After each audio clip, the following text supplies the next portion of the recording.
신앙 감정론이라고 하는 발제 제목으로 조나단 에드워드 책을 독서 발제로 선택하신 분은 정세웅 대표이십니다.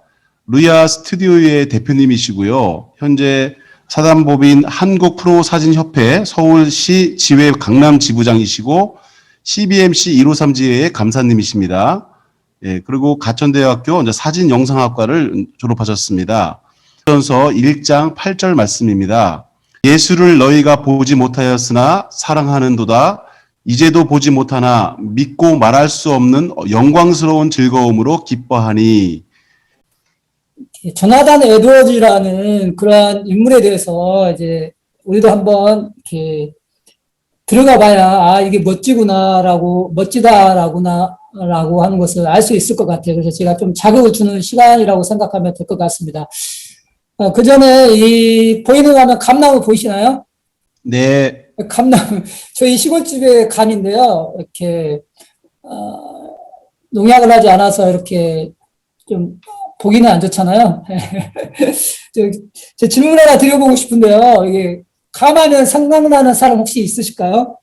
더 유명한 드라마입니다. 아주 한국에. 대장금. 이제 홍시대사가 나오는데 대장금에서 그 음식 맛에 대해서 맞출 때 딱 이렇게 대장금이 맞추잖아요. 그때 장금이가 그랬을 때 최고 상궁 여운계가 이렇게 말을 합니다. 어찌 홍시라 생각하느냐. 그랬을 때 장금이가 이렇게 얘기를 하죠. 저는 제 입에서 고기를 씹을 때 홍시 맛이 나는데 어찌 홍시라 생각했느냐 하시면 그 홍시 맛이 나서 홍시라 생각한 것인데 점점점 이렇게 말을 하죠. 그때 최고상궁 여운계가 이렇게 웃습니다. 하하하 웃으면서 탁월한 미각은 따로 있구나. 그렇지. 홍시가 들어있어 홍시 맛이 난 걸 생각으로 알아내라 내가 어리석었다. 더 나아가서는 이 최고상궁의 자리도 실력이 제일 좋은 사람에게 물릴 것이니 그리 알고 더욱 정진하거라. 이렇게 하는 대화가 나옵니다. 제가 이 대장금의 장금이를 보여드린 거는 저는 이 조나단 에드워즈를 떠올릴 때 이 장금이가 생각나서 이를 올려봤는데요. 홍시 맛을 잘 풀어서 글로 탁월하게 남기신 분이 이렇게 조나단 에드워드라고 생각이 됩니다. 그래서 오늘 독서 발제를 하게 된 루야 스튜디오 대표 정세웅 다시 한번 인사드리겠습니다.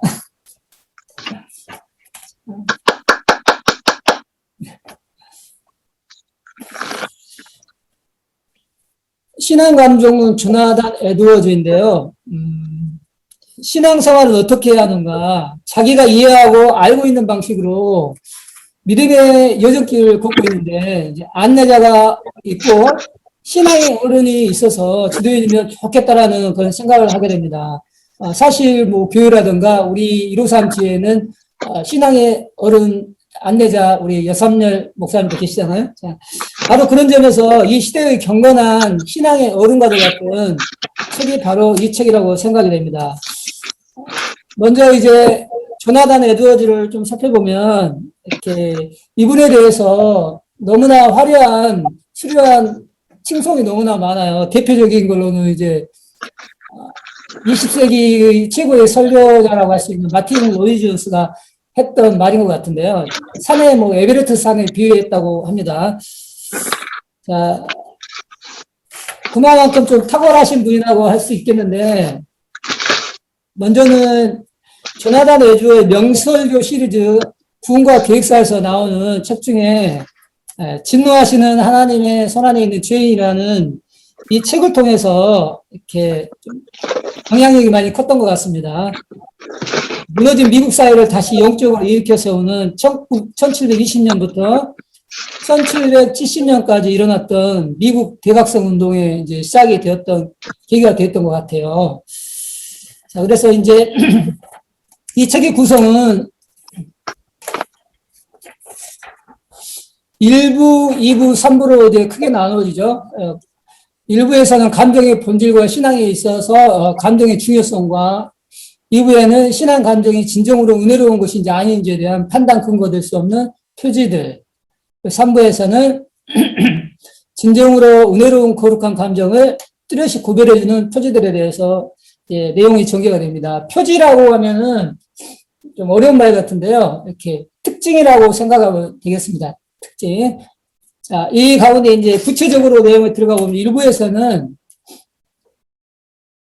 감정의 본질과 신앙에 있어서 감정의 중요성에 대해서 나오는데요. 참된 신앙의 본질은 감정에 있다고 하는데, 감정의 본질과 신앙에 있어서 감정이 중요한 것으로, 감정은 성향이 지성을 통하여 표현되고 결국은 열매를 맺도록 되어 있다라고 합니다. 참된 신앙이 무엇인가? 성령의 구원하시는 역사를 어떻게 분별할 수 있는가? 참된 경건과 거짓 경건을 구별하는 문제를 다루는 것이며, 성령의 진정한 역사를 여겨주는 부흥운동을 변호하려는 것이기도 합니다. 이 책이 나온 계기가 찰스 촌시라는 반부흥파와 또 극단적인 부흥을 하는 쪽에 있어서 중심을 잡으면서 이렇게 책을 썼다고 합니다. 이렇게 누군가 자극을 주지 않으면 사람이 생각하지 않고 움직이지 않잖아요. 이렇게 조나단 에드워즈도 마찬가지로 찰스 촌시라는 맹렬하게 공격하는 반부흥파 아주 이성적인 그런 분이 있었기에 또 많이 골몰 생각하면서 연구하면서 집필하면서 이렇게 신앙 감정론이라는 설교지 책이 이렇게 나왔다고 생각이 되네요. 내용이 워낙 많고 해서 시간을 짧은 가운데 다 할 수가 없는데요. 이제 소극적인 표지 12가지와 이제 적극적인 표지 12가지가 나옵니다. 여기에서 몇 가지만 보면 될 것 같은데요. 일단 적극적인 표지 이전에 신앙 감정이 진정은 은혜로운 것인지 아닌지에 대한 판단 근거가 될 수 없는 그런 표지들, 이걸 먼저 보도록 하겠습니다. 조나단 에드워즈는 이제 자신의 교회에서 일어난 부흥과 성령의 역사하심에 반응하는 사람들을 관찰하기 시작했는데, 다양하게 사람들이 반응이 나타나는데,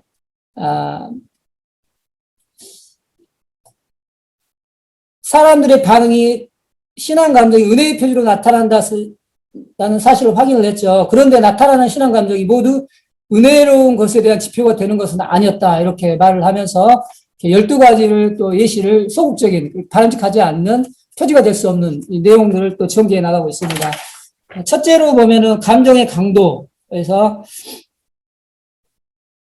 예수님을 따르던 무리들이 이제 폭도로 변하기도 했잖아요. 그래서 첫 번째 이게 종교적 감정이 강하다고 해서 참된 신앙에 될 수 없다. 그 표지가 될 수 없다라고 이제 첫 번째 소극적 표지에서 내용을 다뤄주고요. 또 몸의 격렬한 반응, 몸의 격렬한 반응, 기도하고 말씀을 본 후 종교적인 일을 하며 가슴이 두근거리고 손이 떨리는 등의 감동이 오더라도 이 증상이 꼭 참된 믿음의 본질이 아닌지는 판단할 수 없다라고 얘기를 합니다. 자, 세 번째, 신앙과 신학에 대한 관심. 유대와 갈릴리에 있던 유대인 대부분이 세례 요한의 설교를 듣고 또 이런 반응이 있었다고 해요. 그래서 신앙과 신학에 대한 관심이 있고 종교적인 일들을 잘 말한다고 하더라도 이것이 은혜로운지에 대한 판단 근거는 될 수 없다라고 합니다. 자, 네 번째 소극적 표지에서 감정의 자가 생산 여부인데, 성령의 영향의 결과로 생긴 감정들이라 하더라도 그것을 무조건 참된 것으로 받지 않고 구원에 관계되는 것인지 일반적인 것인지 먼저 생각을 해야 된다. 이렇게 내용이 나옵니다. 자, 다섯 번째는 성령이 갑자기 떠오른다. 여섯 번째는 사랑의 피상적 표현. 일곱 번째는 감정의 정도. 그다음에 여덟 번째는 감정의 체험 순서. 그다음에 아홉 번째는 종교적 행위와 의무의 피상적 실천. 종교적 행위와 외적 활동을 우리들이 또 열심히 하는 것들을 볼 수 있는데 그것도 참 은혜의 표지는 될 수 없다라고 이렇게 조나단 에드는 얘기를 합니다. 열 번째는 찬송이 열심히 부른다. 입에 우리가 흔히들 아멘이라든가 할렐루야를 많이 외치기도 하는데요. 이렇게 많이 한다고 그래서 참 은혜의 증거는 아니고, 에드워즈는 죽지 않은 교만과 하나님에 대한 적대감을 가지고 있으면서도 그런 말을 할 수 있다라고 이렇게 말을 합니다. 자신의 구원 확신, 이거 좀 생각을 해봐야 되겠죠. 구원의 확신이 있다고 자신 있게 말하는 것도 표지는 아니다. 바리새인들도 구원의 확신을 가지고 있었죠. 자신의 구원 확신이 바른 신앙의 감정 표지는 될 수 없다. 약간 무겁게 좀 받아들였으면 좋을 내용이네요. 12번째로 타인에 의한 구원의 확신. 자신으로 인해 다른 사람이 구원의 확신을 받았다고 해서 참 은혜의 표지는 될 수 없다고 하고, 위선자들도 종교적 정서를 소유할 수 있다고 합니다. 그래서 나로 영향을 받은 다른 사람의 신앙이 좋아졌다고 그것이 참 은혜로부터 나왔다고 결론 지을 수는 없다. 이렇게 내용이 나옵니다. 결론을 보면은 소극적 표지에 신앙 감정이 진정으로 은혜로운 것인지 아닌지에 대한 판단 근거될 수 없는 12개의 표지들을 보면서 에드워즈가 참과 거짓을 구별하는데 얼마나 이게 엄격했는지 볼 수가 있는데, 우리들도 이렇게 참 회심과 거짓 회심, 참 구원과 은혜와 거짓 은혜가 외향에 있어서 얼마나 비슷한지, 한편으로는 또한 우리 한국교회가 또 우리가 참 신앙과 거짓 신앙의 구분에 얼마나 무관심하고 또 잘 알지 못하고 인지하지 못하고 살아가고 있는지, 이런 것들을 좀 생각해 보는 좋은 시간이었으면 좋겠습니다. 자, 3부로 가면 이제 적극적인 표지, 좋은 표지들이죠. 좋은 특징들인데, 성령의 내주가 첫째 나옵니다. 성령의 내주 하면은 대표적인 또 존 스토트라는 탁월하신 또 설교자 목회자 분이 계시잖아요. 그분이 쓴 성령 세례와 성령 충만이라고 하는 책이 있는데, 그 책을 좀 보내드리고 싶네요. 자, 성령 세례와 성령 충만, 존 스토트가 쓴 책입니다. 자, 참된 종교적 정서의 첫 번째 표지는 성령이 함께함으로 영적이고 신적인 영향과 작용을 받아 가며 살아가는 삶이다. 성령이 함께하는 것이야말로 은혜로운 종교적 정서의 원천이라고 이제 주장을 했습니다. 두 번째, 하나님 되심에 대한 인식인데, 나의 이기심이 아닌 하나님의 영광을 위해서 사는 사람. 에드워즈는 성도가 가지는 종교적 정서를 두 가지로 나누는데, 하나는 하나님의 영광, 다른 하나는 인간의 이기심이라고 합니다. 하나님의 일을 아무리 열심히 한다고 해도, 공동체를 사랑한다고 해도 그 근본이 나의 이기심을 채우기 위해서라면 이거는 이제 올바르지 못하다. 진짜 믿음, 가짜 믿음 이렇게 했을 때 가짜라는 것이겠죠. 종교적 감정의 가장 근본이 내가 아닌 하나님의 영광, 그 자체만이 참된 종교적 정서라 볼 수 있다. 이렇게 얘기를 합니다. 세 번째로 적극적 표지에 하나님의 일들의 도덕적 탁월성의 사랑스러움에 대해서 얘기를 하고 있고요. 네 번째, 영적인 지식. 그다음 다섯 번째, 확신에 대한 부분인데요. 진리에 대한 깊은 확신. 은혜롭고 거룩한 감정의 다섯 번 표지는 하나님의 일들의 확실성과 실제성에 대한 확실한 판단이다. 복음의 진리에 대한 확신이 은혜로운 정서의 표질 중 하나다. 참으로 은혜받은 자들은 그리스도가 하나님의 아들이며 세상이 구주라는 사실이나 그가 자신에 대한 계시한 위대한 일들이나 하나님 내세에 대한 성경의 계시들이 거짓이라는 쪽보다는 진실이라는 쪽이 우세한 견해이므로 거기에 적극 지지한다. 결론적으로 에드워즈는 믿음과 확신을 거의 구분하지 않는 느낌이죠. 참된 믿음이 있는 자는 참된 확신이 있다. 이렇게 얘기를 합니다. 진짜를 알면 진짜 확신을 할 수 있겠죠. 여섯 번째, 겸손. 앤드류 머레이의 또 위대한 명작 겸손이라는 책이 있는데요. 복음적 겸손은 정말 초자연적이고 신적인 원리들을 심으시고 작용하게 하시는 성령의 특별한 은혜에서 비롯된 것이며 신적인 일들의 탁월한 아름다움 느낄 때 생긴다. 복음적 겸손하에서 인간은 자발적으로 자신을 부인하고 버리게 되며 가장 큰 은혜를 체험하고 있는 동안에도 자신 안에 있는 부패함을 인식하고 의식하기에 겸손해질 수밖에 없는 것이겠죠. 7번째는 성품의 변화. 8번째는 온유와 유순, 화평, 용서, 자비. 이러한 적극적인 표지. 9번, 9번째는 부드러운 마음. 그리스도인들의 부드러운 마음도 어린아이들의 이 감정과 비슷한 의미라고 합니다. 부드러운 마음이 모두 다 되어야 되겠는데요. 다음은 10번째는 아름다운 계층과 균형. 이렇게 나오고요. 11번째는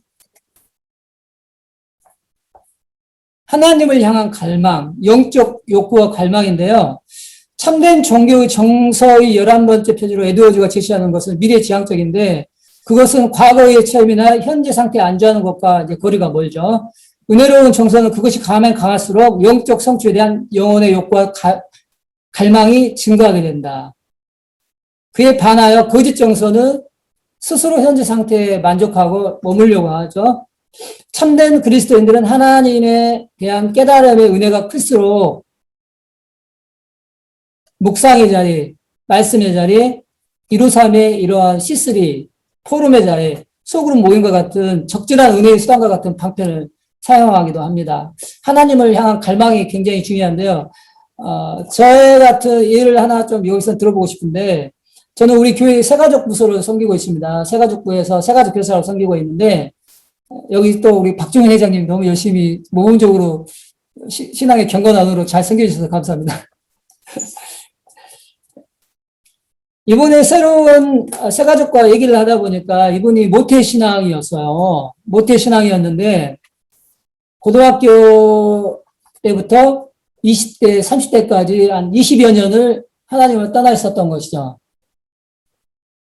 모태신앙이었음에도 불구하고 20여 년 동안을 떠나 있다가, 그분의 직업은 닥터인데, 치과 의사인데, 자기의 선배가 치아가 안 좋아서 그걸 치료를 해줬다는 거예요. 그래서 치료해준 것에 대한 감사하다는 의미로 같이 이제 술을 드시잖아요. 교회 안 다니니까. 그분도 교회를 열심히 다니시는 분이라고 합니다. 근데 술을 너무 좋아하신다고 해요. 그래서, 아픈 치아를 치료해줘서 너무 감사하다고 이렇게 술자리를 이렇게 해서 술을 사줬다고 합니다. 그러면서 그분이 오랫동안 방황하면서 이렇게 떠나 있는 우리 새가족에게, 성경의 쪽복음을 선물했다고 합니다. 자기는 그 성경을 좀 낱낱이 이렇게 좀 잘라서 이렇게 보고 있었나 봐요. 술을 마시고 이제 그 쪽복음을 선물 받아가지고 택시를 타고서 이제 오는데 술 먹고서 그 쪽복음을 읽기 시작했다고 하는 거예요. 근데 그 내용이 창세기였다고 합니다. 창세기. 태초에 하나님이 천지를 창조하시니라 하면서 이분이 하나님에 대해서 궁금해지기 시작했다는 거예요. 그러면서 하나님이 어떤 분이신지를 만나게 된 것입니다. 그래서 한 달 동안 뜨거운 눈물을 흘렸다고 이런 고백도 하면서 그 이후에 다른 신앙생활로 돌아오게 됐는데 지금 이제 신앙생활한 지 10 몇 년 되는 것이죠. 여전히 지금도 보니까 요번에 나눔을 하였는데 일주일을 어떻게 보내느냐 했을 때 얘기를 들었을 때 자기는 이렇게 말씀 묵상 가운데 있다라고 하는 것을 구체적으로 보여주시더라고요. 구체적으로 일하기 전에 식사한 후에 퇴근하고 나서 그다음에 동료와 카톡을 통해서 하면서 구체적으로 보여주시는 거예요. 그래서 이렇게 영적 욕구와 갈망은 이렇게 적극적인 표현은 이러한 형태로 나타나는구나 이렇게 알게 되었습니다. 그 모습을 보는데 너무 기쁘더라고요. 자, 12번째는 너무 이렇게 행위로 나타나는 신앙. 그래서 최종적인 결론적인 부분인 것 같아요. 기독교적 실천이다. 실천을 넣음으로써 영적인 열매를 맺는 것과 순종하는 삶이 얼마나 중요한지를 이제 에드워즈는 여기서 설명을 하고 있습니다. 성도가 매일매일 열매 맺는 삶을 살아내는 것이야말로 참된 종교적 정서의 결정적 표지이다. 열매 맺는 삶, 삶의 증거가 없는 것이 아니라 매일매일 열매 맺는 삶을 살아낸다는 것이야말로 참된 종교적 정서의 결정적인 표지이다. 종교적 정서를 가진 사람들에게 반드시 나타나야 하는 삶의 열매이다. 이렇게 얘기를 합니다. 그래서 기독교적 실천을 강조하는 에드워즈는 사람이 단지 선한 의도를 가지고 있는 것만으로 아무 의미가 없다고 주장하고요. 어떤 일에 마음이 있다는 증거는 그것을 실행하는 것이며 행하지 않는 것은 진정으로 마음이 있는 것이 아니라는 것이다. 이렇게 얘기를 합니다. 그리고 에드워즈는 이렇게 말을 했습니다. 샘이 시내를 낳고 태양이 햇살을 발산하며 생명체가 숨을 쉬듯 경건은 실천을 낳는다. 기독교적 체험에 속하는 모든 은혜는 거룩한 실천으로 연결된다. 라고 말하며 기독교 정서의 마지막 지표로 기독교적 실천을 강조하고 있습니다. 오늘 여기까지 8조 내용들을 마치도록 하고요. 토론을 위한 질문으로 자신의 자유를 유보하며 살고 있는가, 그리고 자신의 자유를 유보한 구체적 내용이 무엇인가 나눠주면 되겠는데요. 자신의 자유라고 하면은 자유에 대한 언어는 자기가 알고 있는 지식에서 해석할 때 너무 다양하게 해석이 될 수 있는데요. 여기는 자기의 유익을 위해 즐기는 모든 행위, 먹는 것, 입는 것, 뭐 맛집 탐방이라든가 이런 거 있겠죠. 입는 것, 옷 잘 입으려고 하는 거잖아요. 보는 것, TV라든가 인터넷이라든가 다양한 게 있겠죠. 취미, 스포츠 등. 자기의 유익을 위해서 즐기는 모든 행위라든가 아니면 관계적인 부분에서 타자를 대하는 태도에 있어서 나의 잘못을 인정하는 자세라든가 아니면 자신이 잘못을 안 했음에도 수용할 수 있는 포용력, 이런 거. 그래서 자신의 자유를 유보하고 살고 있는지 그 구체적인 내용이 무엇인지 토론을 위한 질문을 드리도록 하겠습니다. 나눔 진행하시면 되겠습니다. 감사합니다. 네. 신앙 감정적 조나단에도 마무리를 할 텐데요. 감정은 성향의 지성을 통하여서 이게 표현된다. 이렇게 되는데요. 지성의 빛이 비추면 감정의 변화로 열매를 맺는 전인적 신앙인이 된다. 그래서 지성의 빛이 비칠 때 감정의 변화는 그런 경향이거든요. 이런 걸 해야 되겠다라고 하는, 좋아하는 걸 해야 되겠다는 경향인데, 지성의 그 빛이 비칠 때 그 감정의 변화로 말미암아 거룩을 따라서 거룩의 경향을 날마다 쫓으려고 하는 그런 열매 맺는 신앙인. 그래서 지정의가 갖춰진 통합적인 전인적인 신앙이 될 수 있다. 이렇게 조나단에는 결과를 맺는 것 같습니다. 그래서 우리는 창조주 하나님의 말씀 앞에 섰을 때, 하나님의 주권과 성경 권위와 말씀대로 실천하고 살아갈 때, 그것은 피조물의 창조주 하나님 앞에서 최고의 영광인 자기 부인이 될 것입니다. 존 러스킨은 이렇게 말했어요. 우리가 무엇을 생각하느냐, 무엇을 알고 있느냐, 무엇을 믿고 있느냐는 별로 중요하지 않다. 결국 중요한 것은 우리가 무엇으로 행동으로 실천하느냐에 있다라고 이렇게 말을 합니다. 그래서 주어진 자유를 자기의 유익을 위해 즐기는 것에서 유보하면서 일터 가운데 하나님의 나라가 임하는 복된 일들을 잘 감당하는 모든 대표님들을 바라면서 오늘 발제를 마치도록 하겠습니다. 감사합니다.